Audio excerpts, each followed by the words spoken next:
Premier objectif de l'épreuve, faire admettre à son coach l'augmentation de la capacité de production. L'épreuve est notée sur 20 points.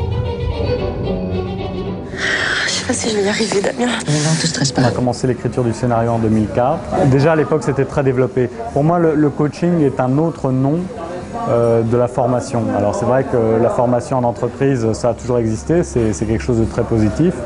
C'est un nouveau nom qu'on lui a donné. Et moi, dans le film, je suis intéressé à quand ça se passe mal, en fait. Je me suis posé la question, bon, le coaching, c'est fait pour améliorer les gens, mais quand ça se passe pas bien, qu'est-ce qui se passe? C'est une mise en situation cocktail, madame. Il faut me dire ce qui se passe. Un jeu idiot pour cadre qui s'ennuie. C'est pas un jeu. Mais qu'est-ce que vous faites là? Mais vous êtes dingue ou quoi? Je pense que c'est très difficile pour les ouvriers. Il y a des ouvriers dans le film qui sont à l'extérieur et qui attendent que les cadres règlent leurs comptes entre eux.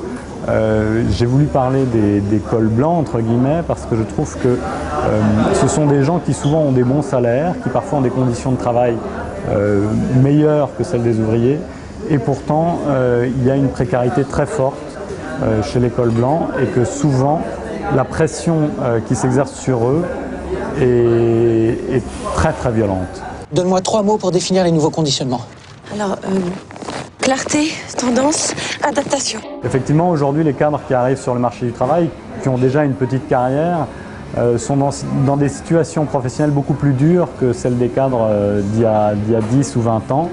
Ils sont placés dans des situations de survie et non pas d'accomplissement, de progrès ou de développement personnel. Après, j'ai représenté un couple parce que je pense que c'est encore plus dur pour les femmes, qu'il y a probablement actuellement une régression du statut des femmes en entreprise et que lorsqu'il y a crise, ce sont les premières à payer. Vous parlez beaucoup sur l'oreiller, hein. Et je suis bien placé pour le savoir. Le film traite surtout de la part, chez l'être humain et chez le cadre en particulier dans ce film, entre le rôle, la fonction et l'individu. Je pense qu'en entreprise, c'est là qu'on demande le plus grand écart entre l'un et l'autre. On vous demande le moins possible d'être un individu, une subjectivité, et le plus possible d'être une fonction. Et je pense que quand on devient une fonction, on est capable de faire des actes qu'en tant qu'individu, on n'assumerait pas. Dans le film, il y a beaucoup de situations où des cadres sont obligés de mal noter leurs collègues, d'écraser leurs collègues, alors que individuellement, personnellement, ils ne le feraient pas. Il y a quelqu'un chargé d'évaluer votre période d'essai. Vous me promettez de le garder pour vous? En fait, j'ai travaillé pendant de nombreuses années avec des comédiens qui, pendant leur période de chômage, faisaient de la formation de cadre en entreprise.